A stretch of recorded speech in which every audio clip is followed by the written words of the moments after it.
Welcome to the Morning Formation. This episode is powered by Act Now Education. The transition was rough. It was rough. You didn't think.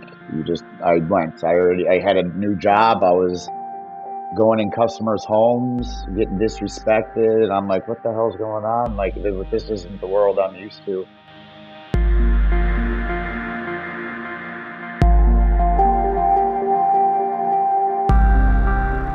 Warriors fall in. It's time for formation. Today I'm joined with a fellow Brazilian Jiu Jitsu practitioner who also served in the United States Marine Corps, and just like me, today's guest spent some time in combat while in Iraq. Today's guest now owns his own gym outside of Chicago in Elmhurst, Illinois. Over time, he's been involved with BJJ, also known as Brazilian Jiu Jitsu. Our guest today also secured mixed martial art victories with a record of 7-0. I had the opportunity to know and train with our guest when I also trained Brazilian Jiu Jitsu in Chicago at the Uflacker Academy, when he was just a purple belt looking to climb the ranks and make a name for himself. So I'm very proud to have Professor Anthony Ferro on today's podcast to talk about his time in the Marine Corps, his combat experiences, and his career transition out of the military, which involved some PTSD. And he also learned how the mixed martial arts community could help him better discover more to life. Professor Ferro, it is an absolute honor to have you on the Morning Formation podcast. Thank you. Thanks for having me. Appreciate it. Dude, it's hard to believe that it's been over 10 years since I trained there in Chicago, Brazilian Jiu Jitsu. Time just flies so fast, and I want to give a shout out to Professor Christian Uflacker, because I know he kind of brought you along, right, and helped you. I've been there ever since. I've been there since oh good Lord, 09. Jeez, Yeah, that's a long time. Yeah, that's a long time. I try to stay, he's a good guy. I stay loyal, and um, yeah, it's been a long 10 years since we trained together. Wow, that's long. I know, I just right? think he has a purple belt, and that was awful. Well, just scrappy. They didn't know Yeah, anything. I tell you what, man, I was very impressed with that school, very impressed with the academy, the folks that trained there. I know there was a lot of law enforcement that trained there as well, a lot of military folks that trained there. So it still is a very impressive academy. And it's great to see that you had grown your own school as well out there in Elmhurst, Illinois. And I understand you're starting your second school. Is that right? Yeah, well, it was still my first school, but I moved into my third location. I've been open 4 years, Wow. but this is third location already. Just bigger.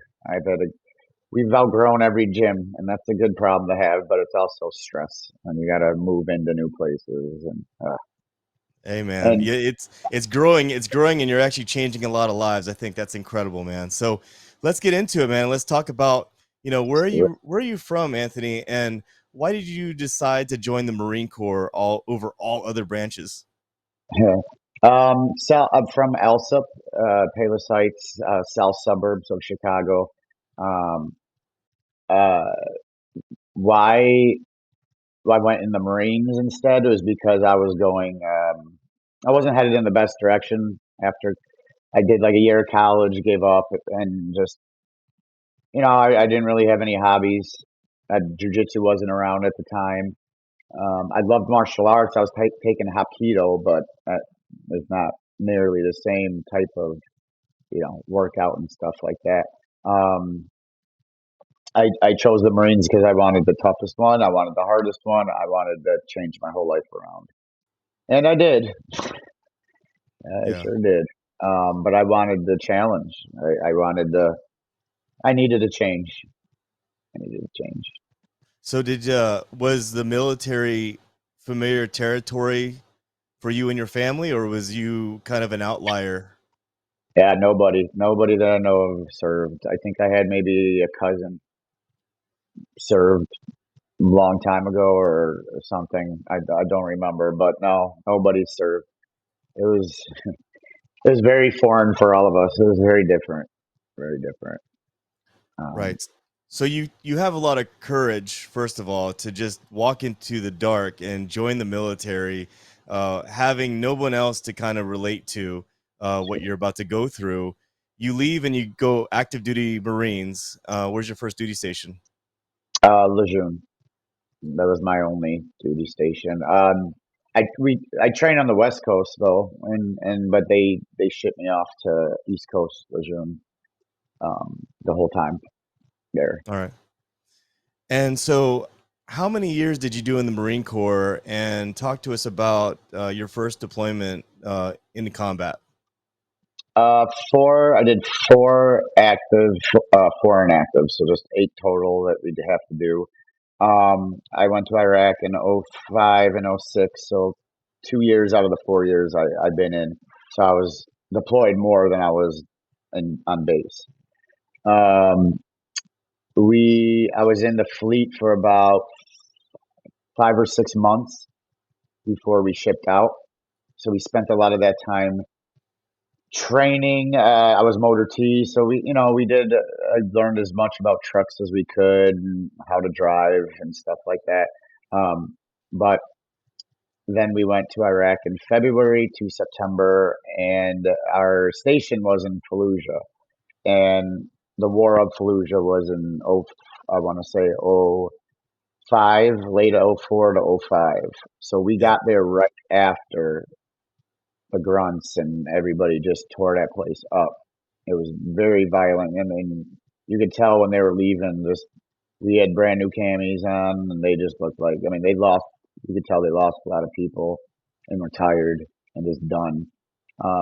But yeah, then we were stuck for Fallujah there for 7 months, and I somehow became the lead machine gunner of the convoys in front of my lieutenant, and it's a lot of crazy stuff. A lot of crazy stuff happened that 7 months, but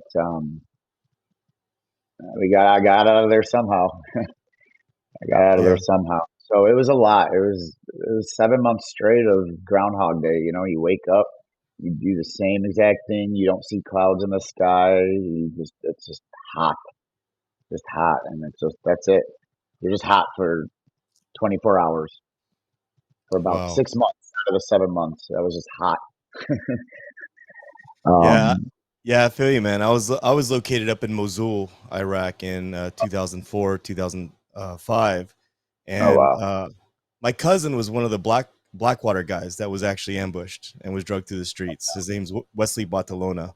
So Oh, Fallujah is fairly near and dear to my heart, and some of the things that happened there as well. I was there right around the same time as you.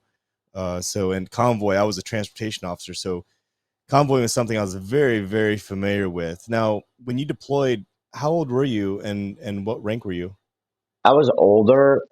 I mean, when I deployed, I was 23. When I went in the Marines, I was 22. So I was kind of older than a lot of the 18-year-olds right after high school. Yeah, I was 20. What did I say? 20, yeah, 23. 23 on my first deployment. So I was a Lance.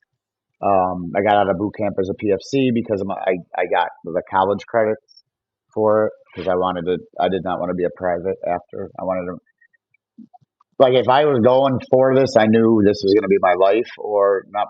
It was going to direct me towards my life. You can't mess up in the military. Like you gotta. I wanted as much rank as I could get. Right, I did that. I did my research before I went in. That's all I did. Um, but yeah, so I was a lance corporal. right on. That's Um, fairly. That's still fairly young. 23 years old. Your first deployment. And how many deployments did you do total?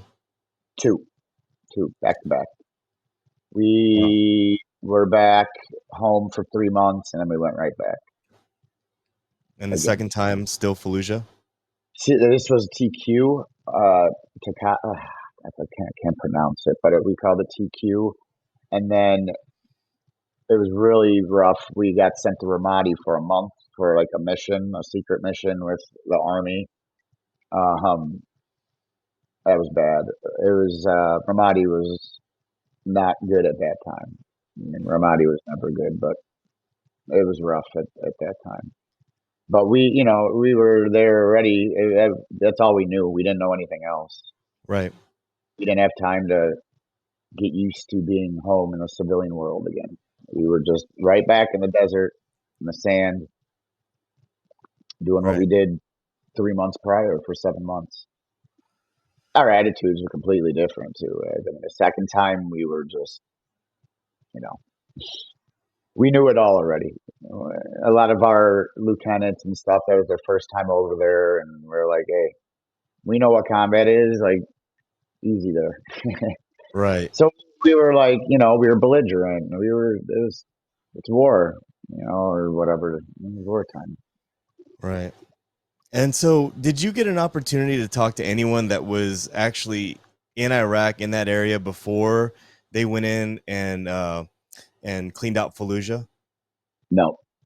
So I did. Like when I was in Mosul, there was a couple of guys that were from the from 82nd. There were a couple of first lieutenants that were there the year prior to Fallujah getting taken over by us, and they said it was a completely different world back then. They would actually go out into town in soft skin Humvees and make local purchases. And um, Oh, when I was there, same time as you, like there was no way in hell you would go outside the wire uh, without, sandbags on the floor, ghetto metal on the side of your vehicles, or eventually we got the level 3 Tardak stuff, yeah. the Oshkosh stuff. But it's pretty wild. I felt like every year that went by, Iraq would change, and it wouldn't be the same as it was the year before. Did you experience the same the second time you went to Iraq?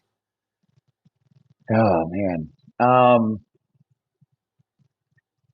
it's hard to even remember. It was just we were in different areas, Yeah, but still, like, we were still getting more of the same, and if not more, the longer we stayed there.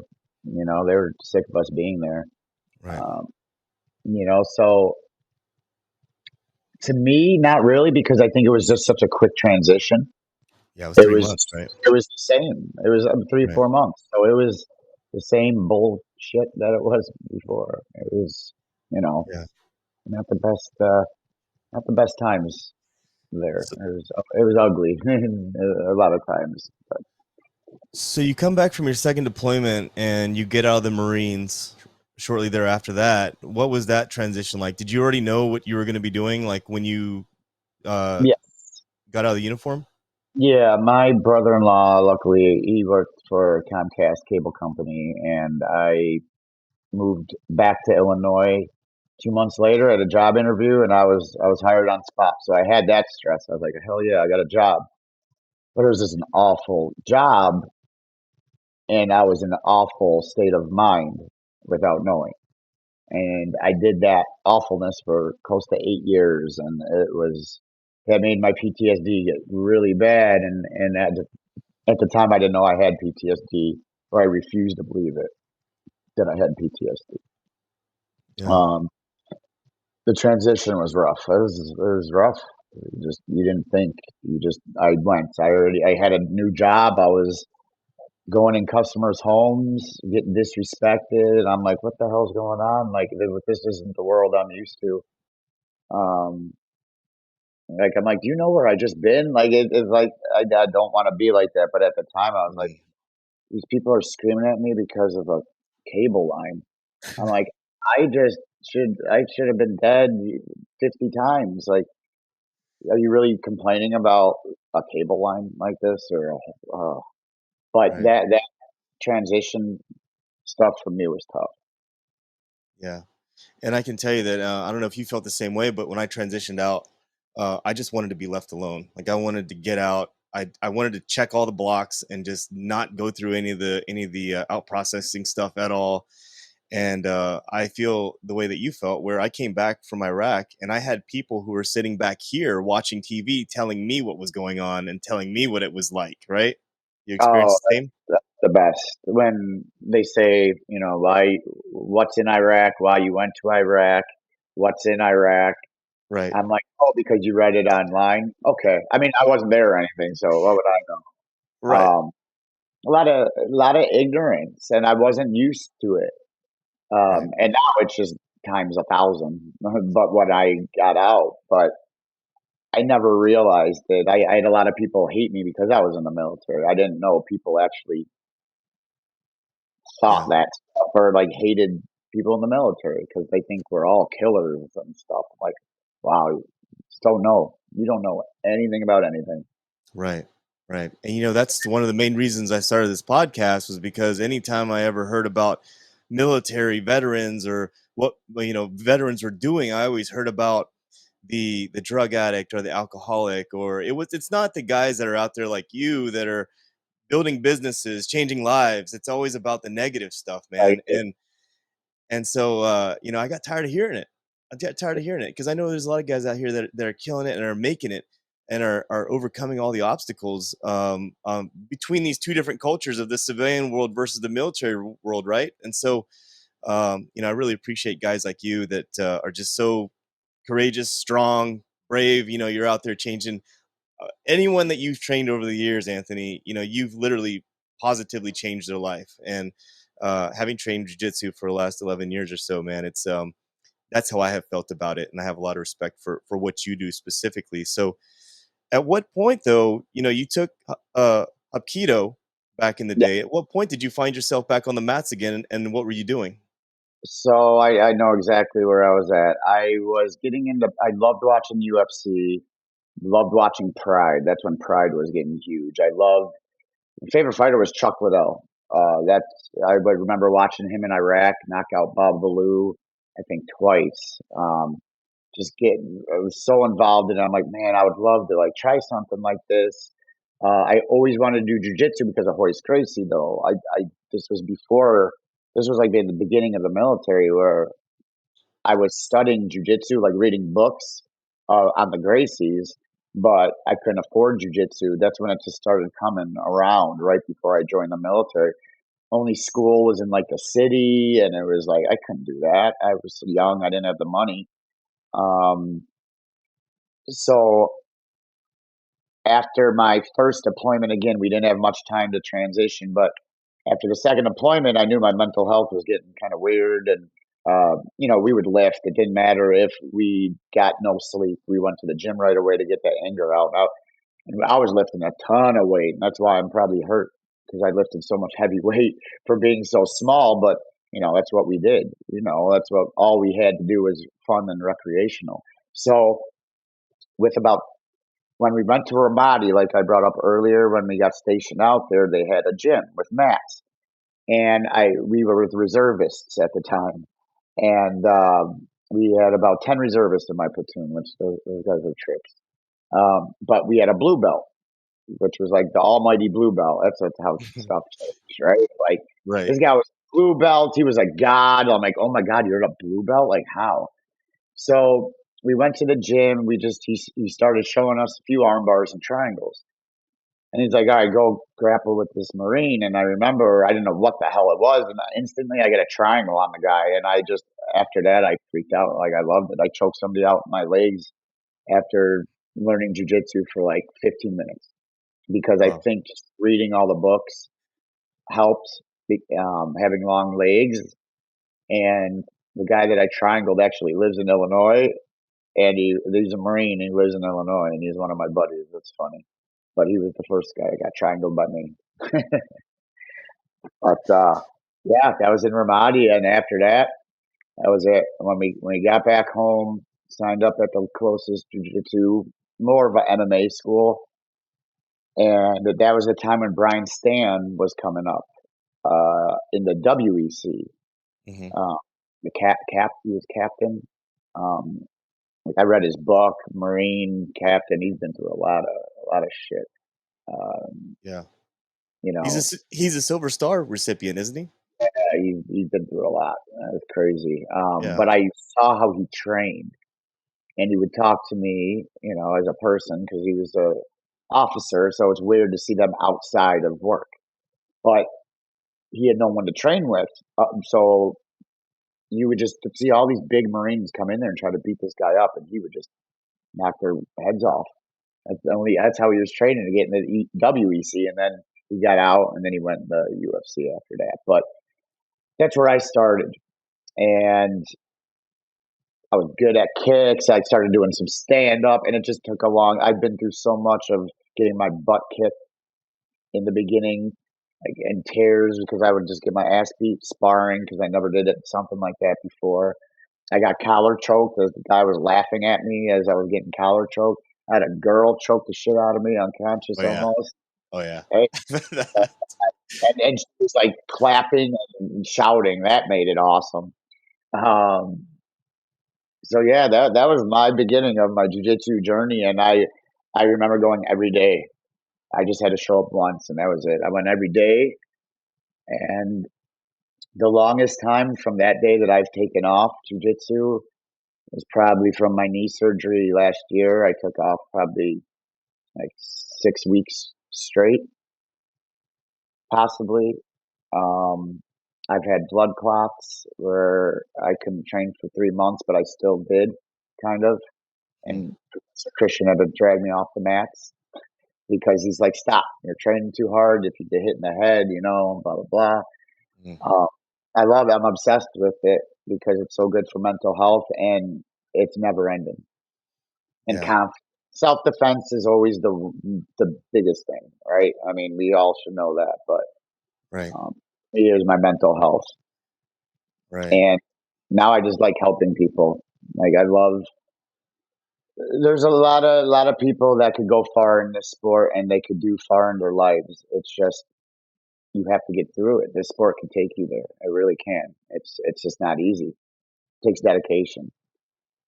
Yeah, and it's very family oriented, man. I remember when I was training there, and most gyms that I've been to has had that format and that overall environment where you develop a family. And I know it at the Uflacker Academy, and I'm sure it's the same thing at your academy as well, where you literally become a family. You guys It's train together, and you fight together, you compete together.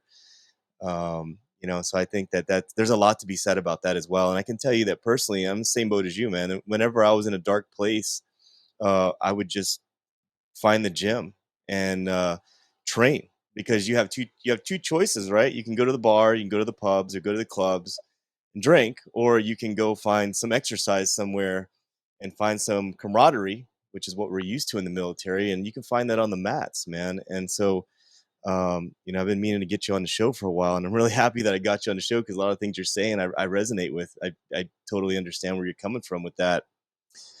And I just want to back it up real quick, and talk about some of the failures that you had while you were in uniform.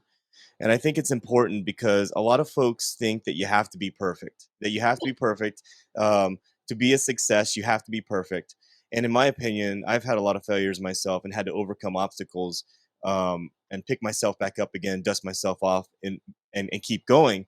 So, would you mind talking about some of those failures that you had and how you found the strength to overcome? And was Brazilian Jiu Jitsu part of that? I at the end, I don't know if I looked at it as that doing jujitsu about failure because at that time I had maybe 8 months left, and I wasn't thinking of that at the time, but I felt like my whole military career I failed so many times just from the beginning because I didn't have that experience of knowing anyone that was in the military. I lost my dad early. I had nobody to show me all this manly stuff. I get thrown in the Marine Corps and I'm failing at making a tent. I'm failing at shooting properly. Like I failed a lot of shit. Yeah, Um, but all I could do, and I kind of tell people this in jujitsu, I could do is just keep going and try to get better, or I could stop and just quit. But the military doesn't let you do that. I mean, you can. It's just you're not going to get far after that. They'll kick you right. out. You'll just be a turd. You know what I mean? But I failed a lot in my attitude. I would say I always had something to say. I always spoke up, which was a good thing, but it was also a bad thing. So I had to work on how I would say stuff, especially coming from the civilian world and how I talk to people. It just so yeah, there's just a lot of failure, a lot of the stuff that I just couldn't do that a lot of these kids were doing. Um, I was like, why can't I do that? I can't even put that in properly. I just changed this tire wrong. Like I'm sure people know how to change tires 20 times better than I did when they went in, you know? So I felt like I failed a lot until I hit like corporal, as when I was like, okay, it's time to, I have to take more of a leadership role anyway. I tried to as a lance corporal too, but, um, so yeah, I failed at adapting at first, you know, but all you can do is keep going. Yeah. And that's it. And that's what I did. I kept working on it. And I guess all that failure, that to end it good, was doing jujitsu. So I didn't feel like such a failure. Yeah. And then going through 2 deployments, I don't know. I don't even know how I felt, like, if you're supposed to feel anything. I'm trying to Right. think, like, if I felt like I didn't think I was a failure at that point, but, you know, that's all we kinda knew. I didn't really know anything else at that point. But that's Well, how I kinda got over them. Just keep doing them. yeah. So you lost your dad at a young age. So you grew up sort of having to figure out on your own how to become a man, Yeah. and then you join the Marines, and that's diving into the deep end in itself. I'm sure boot camp was a complete You get slap in the face for you, awful. and It was awful. and yeah, it takes a lot of courage, man. It takes a lot of courage to do what you did, and the things that you're talking about right now are things that have to do with, cutting your teeth in life. And I really believe that there's no better place than the military to do that, to cut your teeth and learn, get mentored by others, uh, fail, get back up again. And it's funny because today I was working with a 26-year-old young man, and we were doing push-ups. And even at my age, at 42 years old, I can still do 55 push-ups in like a minute, right? Nice. um and that's just how we are, I think, because um and this kid I was working with didn't quite understand like the idea of clearing the bar, and like every day get up, like knock out as many push-ups as you can before you go to the restroom. Like that's what I do, and that's what most of us in the military do, right? And I really feel like people who serve get it. um you know overcome the odds, pushing yourself beyond your boundaries and things like that. And that's something that it sounds like definitely you learned how to do, and that's why it was sort of an easy transition for you to get onto the mats and start training and pushing yourself. And you sort of found a family there. And I know you were training with Professor Christian Uflacker for years, but at what point, Anthony, did you decide that it was time to open your own gym? So after the whole Comcast thing, it was like 7, 8 years in, and I was going through a divorce at the time. I was in school full time. I was working full time, and I was still fighting MMA. So I was doing that. I juggle, and my life was chaotic. I had no time, but I kept myself so busy. I had to. I just had to keep myself busy. Um, because once I stopped being busy, you have all those thoughts coming in, and all of that stuff. Um, Right. so at the end of that, I was starting to get out of Comcast. I couldn't take it anymore. I just, and then the PTSD started like overflowing, and I started actually seeing like therapists and stuff like that. So I just was like, I'm done with Comcast. So I got called someone I used to know a long time ago that would run gyms, and they're like, "Do you want to be a trainer at like a UFC gym?" I was like, "Hell yeah, it's awesome, UFC gym!" And you think of the money and how sad it is, how much money you make, but you have to start. You have to start somewhere. Holy cow! And I had to do something, and I'm Right. like, "Why don't I try this and see how I go?" I mean, I was a brown belt at the time. So I didn't even teach jujitsu there. I was just a kickboxing guy, and I ran it like boot camp, and I killed so many people in good ways. They loved me there because I related so much with, oh, you want to lose weight? I got you. Oh, you want to get in shape? I got you. Trust me. Like, I know how to get your asses in shape, and I was very intense, and I still am to this day. Um, and a lot of it has to do with the military. A lot of the kids do not have the drive that we had. Not at all. Right. Um, so once I started, finally started. I asked to teach jujitsu. It was like 6, 7 months, and I was like, I should probably teach jujitsu. I'm a brown belt. So we just started doing nogi, and all of a sudden, I just started getting like a few people that started really liking it, and they stopped doing kickboxing a little bit, and they wanted to do jujitsu. Like a month later, the classes are growing and growing. I'm like, what the hell? So now we're getting regulars, like in my jujitsu classes. We started like twice a week and 3 times a week. So I think we were doing jujitsu for almost 6, 7 months, and I wanted to start a gi program.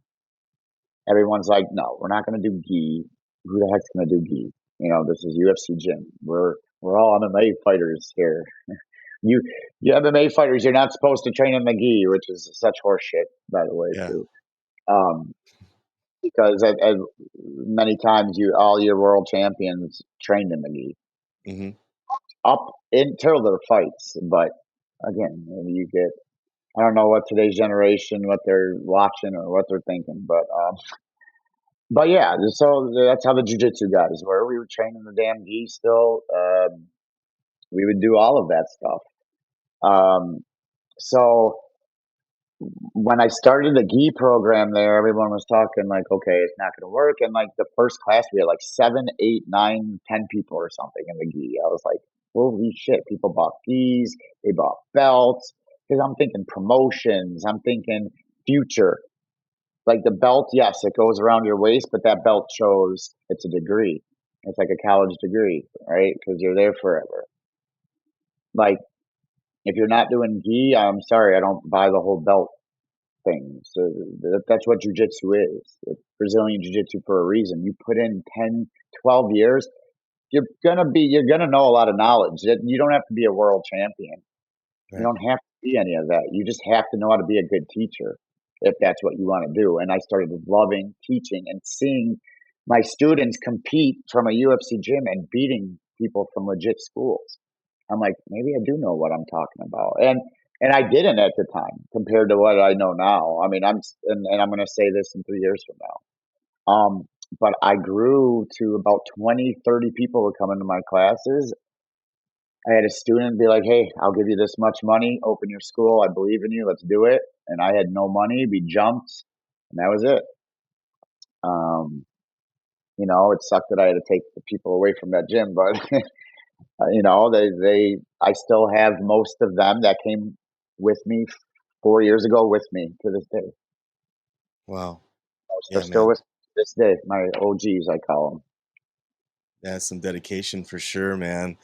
Um, and over the years, who are some of the folks that you've had the opportunities to train with? And the reason I ask that is because I remember being a brand new blue belt. Professor Uflacker gave me my blue belt, uh, and I remember watching you guys, and it was kind of mesmerizing to see you guys just spar each other because you guys are preparing for fights and everything. Man, you guys were killing each other. Who are some of the Oh, folks that you've had the liberty to train with, man, over the years? oh man, to this day, I wish some of the MMA fighters would train the way we trained. You don't see that a lot anymore. You would see us. You saw us beat the living daylights out of each other. Yeah, Six 5 minute rounds. It didn't matter if you were pro or amateur. You're doing 6 5 minute rounds. So I got to train with Christian Uflacker, which was awful when he was training for fights.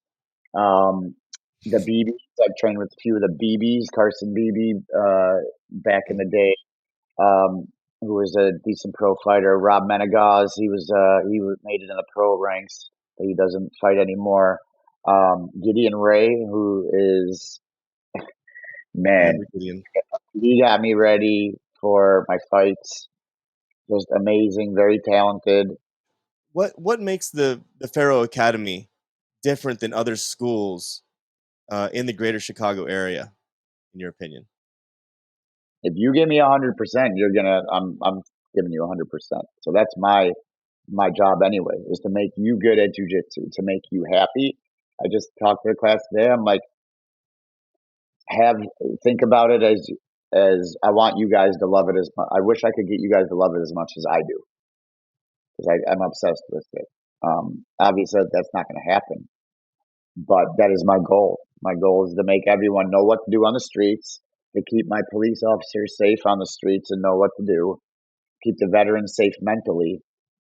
Um, but I could only do it if you put in the work, you know. But that's kind of how I'm different in the academy because I push, but it's good for competitors and it's good for. We have an 87-year-old man that comes to class twice a week. So Wow. yeah, it doesn't matter, you know. So that's what's different.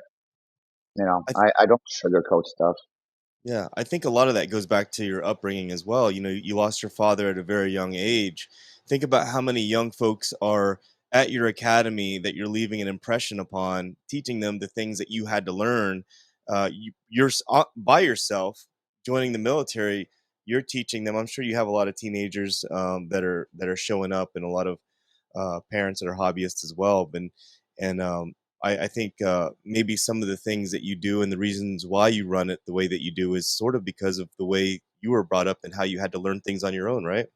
Yeah, no, Yeah. absolutely. Yeah, no, yeah, I want people to learn, and I want them to get something when they're there. You know, they're supporting me. I got to support. I got to do my job. I got to work. You know, you got to work hard. Yeah. I really miss Chicago and having academies like yours and Uflackers. And I tell you what, that was the beginning of my uh, training was when I was there in Chicago, and since then, I really haven't experienced another academy similar to what Professor Uflacker ran, and I haven't experienced the same type of training family that he had there as well, like with folks like you. So, I at some point in time, man, I'd like to stop by and drop in, and Absolutely. bring my gi. So, um, Anytime, I love it. I love when people come to visit and train. I love doing seminars. I just want people to learn. I want to teach. I want to keep getting better, and I have to get better to get you better. That's how I look at it. everything everything is so exciting for you, and I remember when I trained there in Chicago, it was a very formidable time for me specifically. And for you and your academy, what do you have coming over the horizon? What's in store for you, competition wise, or what's in store for your business? I I'm trying to build the kids classes, which is doing a very good job. Um, my goal is to add more classes. To maybe teach like an MMA class, just like striking once a week with jujitsu, because a lot of us don't know what to do when they're if we're stuck on our backs in a street scenario, how to block a punch type stuff. Um, I'm just trying to grow. I'm just trying to grow. Me, as far as competing, I think I'm going to do two more this year.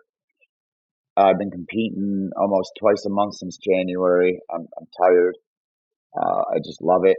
But I think I'm taking November, December off to try to look at some seminars. So I'll still be traveling. Hopefully, I got a seminar set in California actually for November, December. If they're in SoCal, so I'm working on the specifics yet. So I'll know more when that comes out. So I have one lined up so far. And then next year I wanna try to get on the Pan Ams. I want to get at the nationals and the worlds, and let's see what I could do. Um, Against the big leagues. I mean, then same thing I did this year, but I'm going to add a few more big events in there, and I want some of my students to be on the podiums at these big events because I believe I could teach any of them to make it up there because I believe in my jujitsu and I believe in my teaching at this point because I nonstop study. Even scheduling this interview, man, like you had so much going on. I appreciate you being so flexible, and we're doing this at night, and I know Uh, you just got done teaching your classes, man. So you also mentioned too that you're planning on writing a book. yes, so I've been wanting to do this for a while. I'm in the middle of I'm just doing like I'm getting all my thoughts down. I'm going from my childhood to where I'm at now. Um, So that's something to look out for probably in the next 6 months. Um, Something should be coming out soon. And I've had an interesting life, but Yeah. it's more of just helping people because I don't want good people to suffer. Like I suffered a lot, silent suffered, and I don't want people to silent suffer. I've been where I was living in basements in my car and stuff like that. So and to have a strong positive mindset, don't be weak minded. And like I said, I'm very brutally honest. If someone's being lazy, I'm going to tell them they're being lazy. And I'm like, if you don't do anything about it, life's not going to be easier. It really isn't. Um, I believe in the hard work, and that's all I try to throw on to people. And don't use your mental health as an excuse. Like me using PTSD is, oh, I can't do that. I can't train. I can't do that. I have PTSD. No, you're just using it. Don't take Right. advantage of it. Use it to fuel you. Right. Yeah, and that's what I'm trying to tell people because I see a lot of the younger people. They don't understand it yet. I'm not saying they don't struggle, but at the same time, we came up in different times.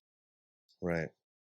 Yeah. I mean, And you overcame a lot yourself. You had to figure it out on your own, and now you are sort of a father figure for a lot of the folks, the teens that train with you right now, who may have the same situation as what you had growing up. So that's tremendous in itself. Where do you think you'd be today if you didn't have MMA or Brazilian Jiu Jitsu in your life? I don't know. I always say I don't think I'd be here. I don't know. I wasn't in a good place. I can't really imagine my life without it. So I don't think anything good Yeah. would be out of it. I'd probably just be working a dead end job and not be happy, but I couldn't do that. Right. I can't even see because I was in baseball in the beginning of my life, and then I just feel worthless if I don't do something. Um, yeah, they wouldn't. I couldn't not do it. Right. That's all I can say. So I don't know. I don't know where I'd be. Maybe I'd be a psychiatrist. Man, it's sort of a hook in itself. I mean, I did a session this morning with some folks from work. We got on the mats and we rolled around, did some no-gi, and afterwards, man, I feel so much better. I mean, so much better. I can start my day, feel really strong, more awake, more alive, starting out my day like that. And the guys that I train with, and have a tremendous amount of respect for them. So I really wanted to underline your story and your background because of how important Brazilian Jiu Jitsu and mixed martial arts has been for me over the years when I was in my darkest hour. How it saved me from getting into that mental potential PTSD depression stage. It kept me out of there, and I've had friends for life that I've met on the mats, man. And with anyone out there, I know that you have started a YouTube channel and you're on some social media platforms, but anyone out there, any listeners who might be struggling to find themselves or would need some advice, what advice would you like to provide them that we didn't mention here on the show so far? You just no matter what you go through, you got to go through it. Like there's always going to be light at the end of the tunnel. You could have a bad day, or you could have a bad week, you could have a bad month, but and you could bitch, you could complain. That's fine. I do it. Anxiety gets bad all the time, but you know what? Eventually, you're going to understand why you're going through it, and you just have to do it. Like, don't say you're going to do something. Just do it, and things fall into place. I guess the biggest thing to get out of it, trust yourself. Believe in yourself a little bit. You can be hard on yourself, but believe in yourself. You have to. You don't believe in yourself, who's going to believe in yourself? No one's going to believe in you. You have to believe in yourself. So that's something that people need to get. That's what I did. Why I started my YouTube to get awareness out for veterans, and now I do weekly videos for jujitsu, but I still, podcasts like this, I like putting up on my YouTube because it's a different change and people need to hear this stuff. And if it helps one person out of 100, it helps one person. Yep. That's kind of see it. Yeah. Well said. Well said. And speaking of which, if anyone out there is seeking to connect with you, what's the best way for them to find you? Like, what social media platforms are you on? Instagram, I'm on mainly. It's Sickness81. My YouTube is Sickness Ferro, Ferro, and then Facebook, just my name, Anthony, Sickness Ferro on Facebook. But usually Instagram, and that's how I built my business. A lot of it is social media. That's how it's not easy. I'm constantly on my phone, and then people are like, "Oh, no." I'm constantly posting stuff. I gotta shout my sponsors out because they help. You gotta help out everybody that helps you out, and I have so much help that I try to help out 50 people at night. So my day doesn't even like I know I don't know what time it is. It's 11:36 here. I still have a lot of stuff I gotta do tonight.